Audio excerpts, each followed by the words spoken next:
Welcome to the Hollywood Scholar. I'm Jed Morgan. The end is nigh. The bitch is almost dead. And I feel so much excitement coming from the fandom. Far more excitement than I've seen from the Doctor Who fandom in years. Chris Chibnall and Jodie Whittaker killed the love of fans who had been fighting for this series for nigh on 60 years in some cases. And these two people, with their extreme views, were able to murder so much joy and happiness that was derived from the show. And their era is almost over. Now, will it get better? That is still remains to be seen. With the BBC still involved, and with the current state of Hollywood, I find myself strongly skeptical about the whole situation. See if even Russell T Davies can redeem this show.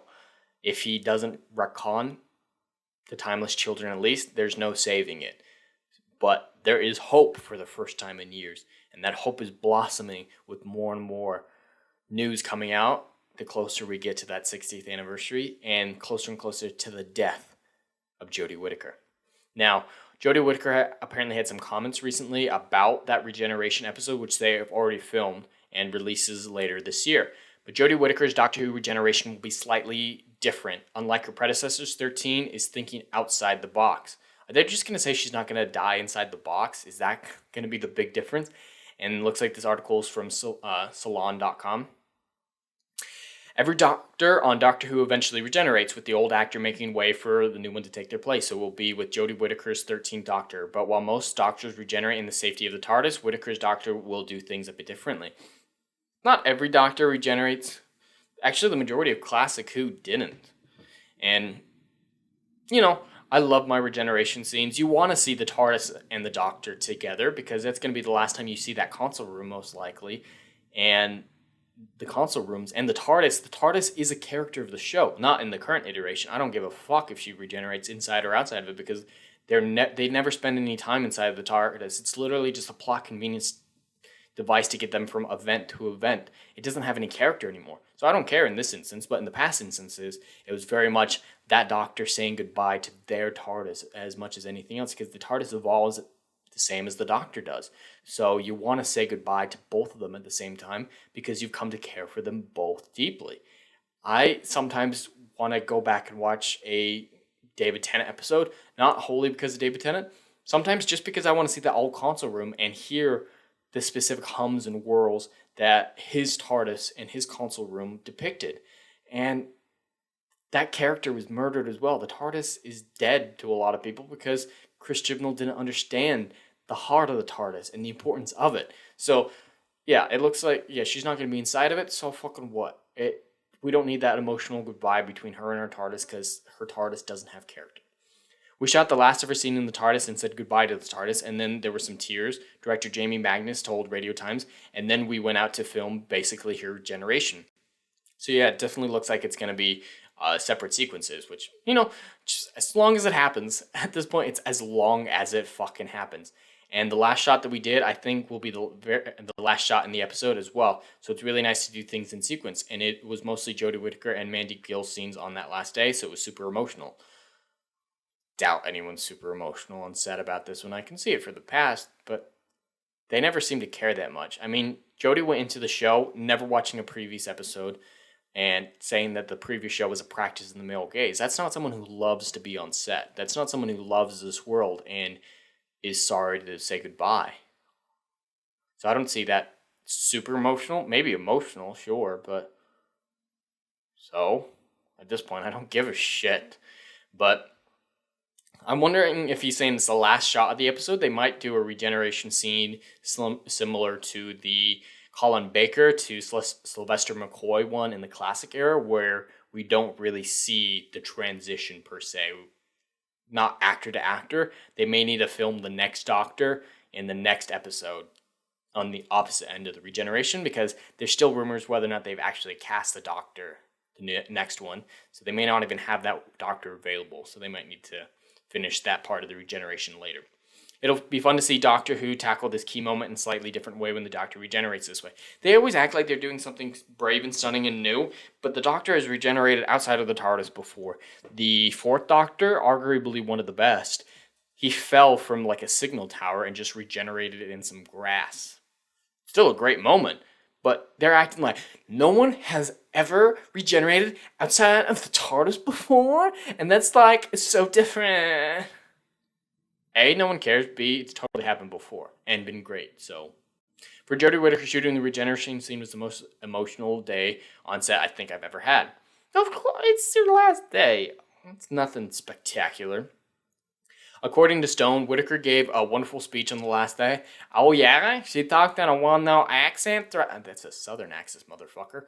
But yeah, her one-note accent, saying nothing but this and this and this and this. I'm so sad. It's like so sad, and I'm like not acting. I don't even know what inflection is. Yeah, rousing, wonderful speech. It worked out very nicely. I think everyone we shot that day is going to be absolutely lovely. Yeah, I can't wait to show you guys. Whittaker herself weighed on the final day of shooting. I've shot my version of the regeneration, and it was singularly the most wonderful emotional day on set I've ever had. She told Entertainment Weekly, "It's really bizarre feeling because it's the best time I've ever had on a job. I made the decision to leave it, so it's a really strange thing to do to yourself." It's the best job she's ever had because it's the biggest job she's ever had. It's the biggest paycheck probably too, so yeah. She has no love for the show though, and she's shown that on so many different occasions. So maybe she's sad to leave, and maybe that's true, and maybe it's hard for her, but I've lost all sympathy for whatever hardship she's going through because of the way she's treated this role and how she's disregarded the fans and the very show from which she owes tribute to these emotions that she's supposedly having. Jodie Whittaker's final episode of The Doctor will air sometime this year, although we don't know exactly when. In the meantime, to enjoy one more standalone episode featuring the Doctor and her current companions, the Legend of the Sea Devils, before that. Oh god, I am not looking forward to them destroying the Sea Devils. I wanted them to come back during like the Matt Smith run. I think would have worked with how kind of weird and quirky the Sea Devils are, or maybe even Peter Capaldi's later run would have been good for them. But I don't want to see the Sea Devils return with them. As for who is replacing Whittaker, that's still an open question. We know that her companions are leaving along with her, and that the original showrunner, Russell T Davies, is returning for season 14. Yep. So, yeah, I'd be interested to see if it won't show the next Doctor at the end of her special at the end of this year. They may wait till the 60th anniversary to show the next Doctor, which I find very strange for the first episode, the regeneration episode, to be an anniversary special. I see that as being very difficult and potentially problematic because regeneration episodes are always fun, but you never want a super distracting plot. You want the regeneration part of it to be the mainstay because the most important part of a regeneration episode is getting the fans in love with this new Doctor. So that requires a ton of character moments and a ton of character writing. And if the plot's too over the top, that can distract from that and make it more difficult to achieve that delicate procedure of getting fans to love this new character. At this point, almost anyone would be better, to be honest. But in an anniversary special with so many different Doctors, I'm just worried that whatever new Doctor takes it up will be drowned out by all these past ones and won't really have an identity of his or her own, hopefully his own, before taking up the whatever show comes thereafter. So I'd be interested to see how they do it. Not really a fan with a ton of the news I'm hearing about that, but anything to get rid of Chris Chibnall and Jodie Whittaker as fast as fucking possible, as soon as it happens. But we actually have some more news from Russell T Davies and what he plans on doing with the show and talks the series return. Just a continuation of that. It went from, I'm so sad to be leaving the show I hate it, to I'm so glad to be coming back to the show I love. It's a very stark contrast. So let's see what he has to say. Because he very clearly loved this show. I mean, he brought it back from the dead. It takes a lot of work, and he was willing to do it back in the day. Doctor Who's returning showrunner Russell T Davies has been talking about his experience of scripting the 14th season, which will air next year. I can't wait. Just to know for sure. Like, I thought Doctor Who was dead, and I'd given up on it, and I was ready to let it go and never think about it again. But his return made me need to think about it again and have hope again. And I want to see that 14th season, and I'm excited for it, just to have it laid to rest in either direction and just be done with this roller coaster. Last September it was announced, that he would be returning and the others would be leaving. Davies, previously showrunner, back in 2005 to 2009 before Stephen Moffat took things over. There are things coming up that are brand new ways of telling the stories that have never been done before, so it feels new, he told Radio Time. Slightly worried about that. Like, you want the show to be new, but we need a return to form right now. That's what we need most from the series. So talking about new stuff could be good or signal more of the same. But we'll have to see. I wouldn't go back if it wasn't feeling new. That's the thing about Doctor Who. Every episode is new, every single one. I'm sitting here now 10 pages away from a climax thinking, God, I've never written in this territory before. This is strange and new. So it's always new. It's always self-renewing show. That is a very good thing about the show. That is the beauty of it. Not many shows can continue for 60 years and still have life in them.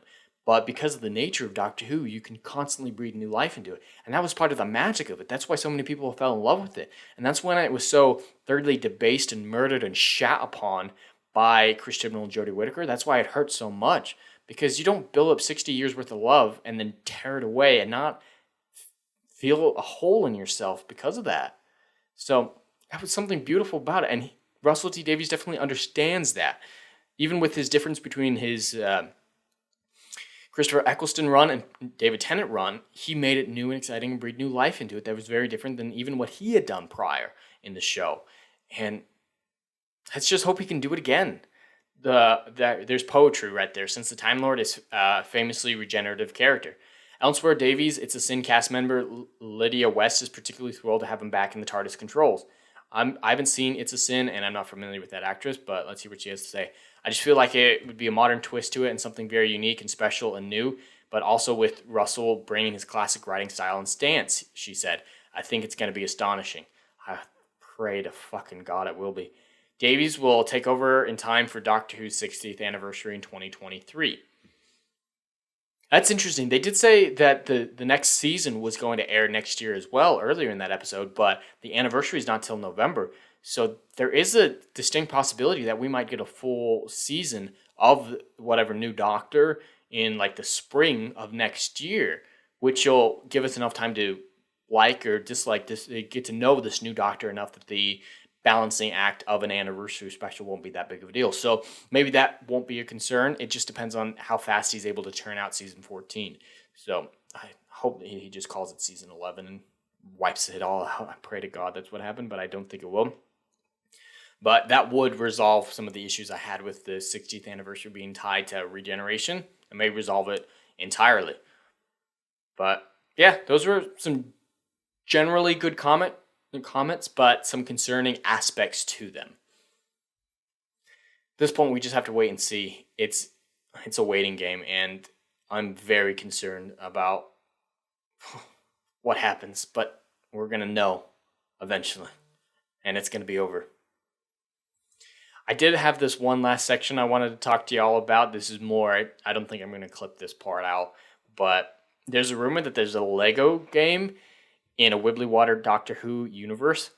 I'd fucking love that. Lego games are some of my favorite games. They're very nostalgic for me, and I could find myself loving a Doctor Who Lego game very much, as long as, it's more about the older stuff than the current iteration, of course. And I think Star Wars, Lego Star Wars, the complete saga is the best video game there is. Even though I, don't play it ever because it's very childish, I would 100% love to see a Doctor Who Lego game. That would be fucking phenomenal. In time for the Doctor 60th anniversary, a new rumor claims that Lego fans and Whovians may be able to play a Lego Doctor Who game in 2023. That would be fucking fantastic. In 2023, that's so soon. You usually hear about these things like 5 years in advance.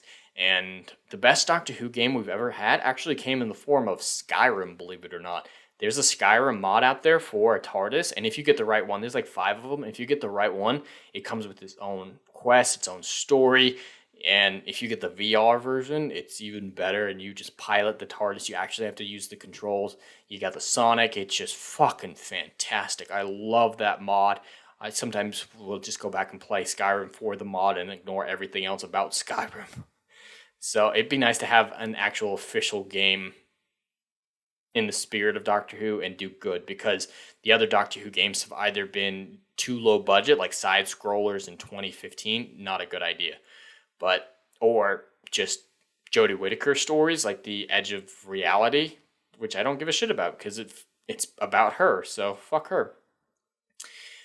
The rumor landed on Reddit, so yeah, it's very much a rumor at this point. The post claiming the game will explore every version of Doctor seen thus far. Can I just like delete 13?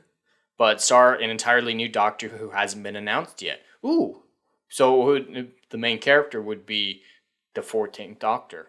That would be interesting. That would be a good way to introduce people to the new series, and they'd have to know really early on who the new Doctor was. That could be really cool. Other details rumored include levels that will showcase other planets and locales from Victorian England, as well as pulling directly from episodes of the show. That would be so fucking cool.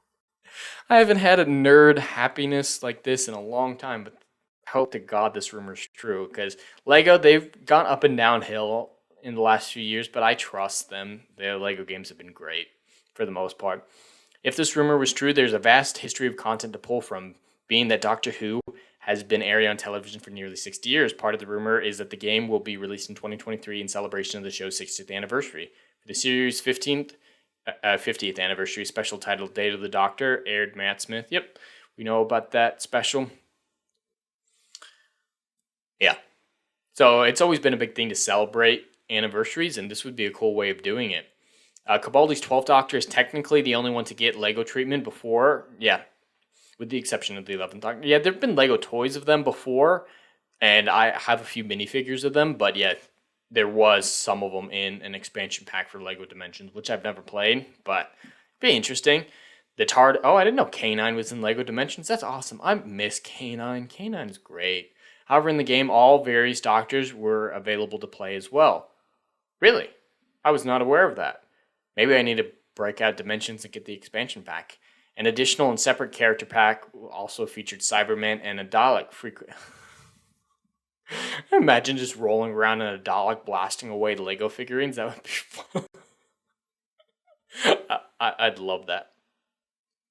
Lego has already made video games for numerous other franchises. Yep, we know that.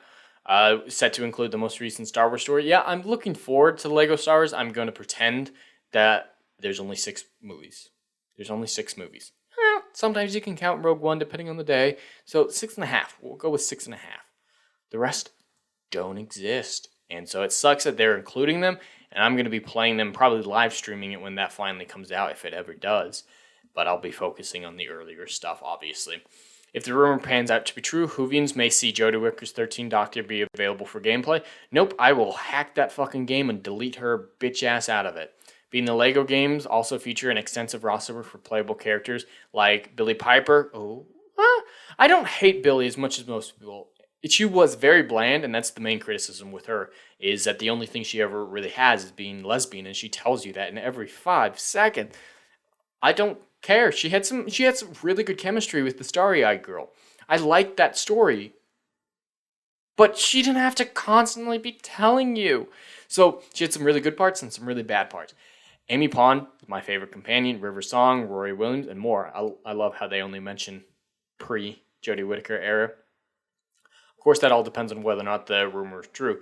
So, yeah, it'd be cool to see if the rumor's true. I'd be interested to see if it is. I just want more Doctor Who content that's good. I'll shell out money for nearly any good Doctor Who content. And Doctor Who video games just seem to be an easy solution to that. And an opportunity for such great stories. And I can't wait to see if we actually get that in the form of Lego before we do in an actual mainstay, normal type video game, more traditional type video game. But yeah, we're going to have to wait and see. If it's coming out next year, we're probably going to get some official news on it soon. So we may know in the foreseeable future, but we'll have to see. Well, that's all I have for today. I'd love to hear your thoughts in the comments below. Please like, share, and subscribe, and I will see you on the next video. Anon.